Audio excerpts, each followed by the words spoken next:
আসন্ন পৌরসভা নির্বাচন সুষ্ঠু হওয়া নিয়ে সংশয় প্রকাশ করেছে সুশাসনের জন্য নাগরিক সুজন। সংবাদ সম্মেলনে তারা বলছে, প্রচারণায় মন্ত্রী এমপিদের প্রভাব আর আচরণবিধি লঙ্ঘনের মহোৎসব এই সংশয়কে বাড়িয়ে দিচ্ছে বহুগুণ। সুজন সম্পাদক শঙ্কা প্রকাশ করে জানিয়েছেন, নির্বাচনী ব্যবসায়ীদের আধিক্য স্থানীয় পর্যায়ে কর্তৃত্ব বাড়াবে। রিপোর্ট।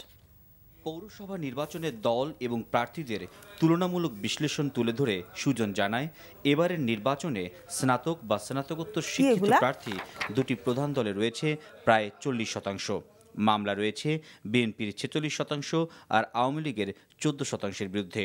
মোট 72% ব্যবসায়ী প্রার্থীর মধ্যে বিএনপির 78% আর আওয়ামী লীগের রয়েছে 74% প্রার্থী।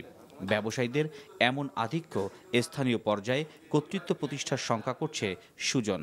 হলফনামার তথ্য নিয়ে কিন্তু এবার যথেচ্ছাচার হয়েছে, যে যা পেরেছে তথ্য দিয়েছে, এবং এটা যেন কেউ নাই এগুলো খতিয়ে দেখা। প্রার্থীর মধ্যে ব্যবসায়ীর সংখ্যা, ব্যবসায়ীর ওই যে অনুপাত কম মনে হয়, কিন্তু যারা নির্বাচিত হবে আমার মনে হয় 80% ছাড়িয়ে যাবে। কিন্তু সব ব্যবসায়ী যদি হয় তাহলে তার শুধু ব্যবসায়ীদের স্বার্থেই সেখানে সমুন্নতা থাকবে।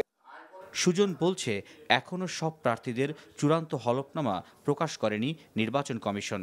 মন্ত্রী এমপিদের প্রচারণায় অংশ নেয়া নিয়ে নির্বাচন কমিশন ব্যবস্থা নেয়নি এমনটি জানিয়ে এখনও সুষ্ঠু নির্বাচন অনুষ্ঠানের ক্ষেত্রে মন্ত্রী এমপিদের প্রভাব আর আচরণবিধি লঙ্ঘনকে বড় অন্তরায় হিসেবে দেখছেন সুজন সম্পাদক। ফেনীতে যে 48টার মধ্যে 44টাই বিনা প্রতিদ্বন্দ্বিতায় নির্বাচিত হয়েছে, এবং 15 জন, একজন সংবাদকর্মী 15 জন প্রার্থীর সাথে কথা বলেছে এবং তাদের কাছ থেকে মনোনয়নপত্র ছিনিয়ে নেওয়া হয়েছে, আগের রাত্রে গিয়ে ছিনিয়ে নেওয়া হয়েছে।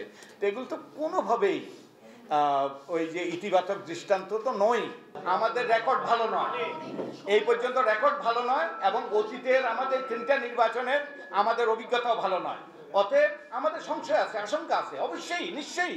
জনগণ যেন তাদের ভোটাধিকার সুষ্ঠুভাবে প্রয়োগ করতে পারে সেই পরিবেশ সৃষ্টিরও তাগিদ দিয়েছে সুশাসনের জন্য নাগরিক। চয়ন রহমান, এনটিভি নিউজ, ঢাকা।